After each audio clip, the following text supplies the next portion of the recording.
இந்திய கம்யூனிஸ்ட் கட்சியின் மாநில செயலாளர் முத்தரசன் நெல்லையில் செய்தியாளர்களை சந்தித்து வருகிறார். அதன் நேரடி காட்சிகளை இப்போது பார்ப்போம். கொண்டு வருவோம் என இந்த தேர்தல் அறிக்கையிலே குறிப்பிடப்பட்டிருக்கிறது. அதே 5ஆம் தேதி மதுரவாயிலில், சென்னை மதுரவாயிலில் ஒரு டாஸ்மாக் கடையை அப்புறப்படுத்த வேண்டும் என்கிற போராட்டம். நியாய விலைக் கடைக்கு அருகில் அந்த கடை இருக்கிற காரணத்தினால் பொதுமக்களுக்கு, குறிப்பாக பெண்கள் அந்த கடைக்கு செல்ல முடியவில்லை.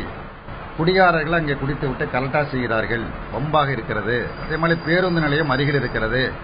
ஆகவே அந்த கடையை அப்புறப்படுத்த வேண்டும் என்கிற போராட்டம் அதே 5ஆம் தேதி தான் நடைபெற்றது.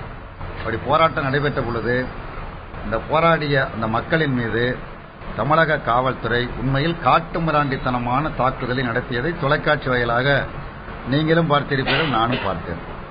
ஒரு 50-60 வயதுடைய பெண்ணுடைய மண்டை உடைக்கப்பட்டு ரத்தம் கொட்டியது. ரத்தம் கொட்டிய நிலையிலேயும் காவல்துறையினர் பரபரவென இழுத்துச் சென்றார்கள். கைக்குழந்தையோடு வந்த பெண்கள் தாக்கப்பட்டார்கள், இளைஞர்கள் தாக்கப்பட்டார்கள். இங்கே தாக்குதல், அங்கே தேர்தல் அறிக்கை வெளியிடப்படுகிறது. கடைசியாக நடைபெற்ற சட்டமன்ற கூட்டத்தொடர் ஒரு வாரம் நடைபெற்றது. அந்த சட்டமன்ற கூட்டத்தொடரில் மார்க்சிஸ்ட் கம்யூனிஸ்ட் கட்சியினுடைய சட்டமன்ற குழு தலைவர் சவுந்தரராஜன் அவர்களும், இந்திய கம்யூனிஸ்ட் கட்சியினுடைய சட்டமன்ற குழுவினுடைய தலைவர் ஆறுமுகம் அவர்களும், தேமுதிகவை சேர்ந்த சட்டமன்ற உறுப்பினர்களும், இன்ன பிற கட்சிகளைச் சேர்ந்த சட்டமன்ற உறுப்பினர்களும் தமிழ்நாட்டில் பூரண மதுவிலக்கை அமல்படுத்த வேண்டும் என்று கோரி உரையாற்றிய பொழுது அதற்கு பதிலளித்த மாண்புமிகு அமைச்சர் நத்தம் விஸ்வநாதன் அவர்கள் தமிழ்நாட்டில் மதுவிலக்கு என்பது சாத்தியமே இல்லை என்று திட்டவட்டமாக மறுத்தார். அந்த அவையில் முதலமைச்சரும் இருந்தார். அப்பொழுது முதலமைச்சர் எழுந்து நத்தம் விஸ்வநாதன் அவர்கள் குறிப்பிடுவது சரியல்ல, தவறான கருத்து, படிப்படியாக அமலாக்குவோம் என முதலமைச்சர் கூறவில்லை. அப்படிப்பட்ட முதலமைச்சர் இன்றைக்கு நான் மீண்டும் ஆட்சிக்கு வந்தால் எப்படி படிப்படியாக மதுவிலக்கு அமல்படுத்துவேன் என கூறுவது, எப்படி ஏற்பது, எப்படி நம்புவது என்பதுதான் தமிழ்நாட்டு மக்களுடைய கேள்வியாகும், எங்களுடைய கேள்வியாகும். இது ஒரு புறம். மற்றொரு புறத்தில் திராவிட முன்னேற்ற கழகம் அதனுடைய தேர்தல் அறிக்கையில் கலைஞர் சொல்லுகிறார், நான் முதலமைச்சராக பொறுப்பேற்றால் முதல் கையெழுத்து போடுவேன் என அவரும் தெரிவித்திருக்கிறார். ஆனால் இதே கலைஞர் அவர்கள்தான் 1971ஆம் ஆண்டு ஆகஸ்ட் மாதம் 30ஆம் தேதி பூரண மதுவிலக்கை ரத்து செய்து கள்ளுக்கடை, சாராய கடைகளை கொண்டு வருவதற்கு அன்றைக்கு அவர்தான் கையெழுத்திட்டார்.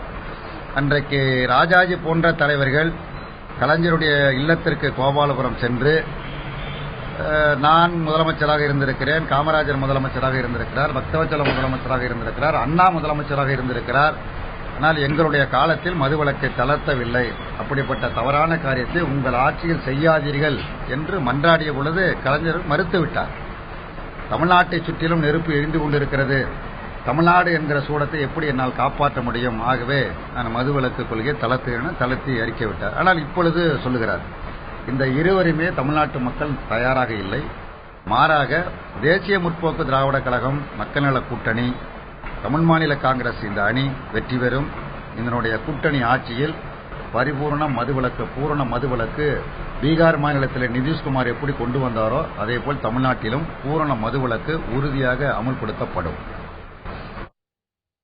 இந்திய கம்யூனிஸ்ட் கட்சியின் மாநில செயலாளர் முத்தரசன் நெல்லையில் செய்தியாளர்களை சந்தித்த போது மதுரவாயலில் டாஸ்மாகை மூட வலியுறுத்தி நடைபெற்ற ஆர்ப்பாட்டத்தின் போது பெண்களும் குழந்தைகளும் தாக்கப்பட்டதாக கூறினார்.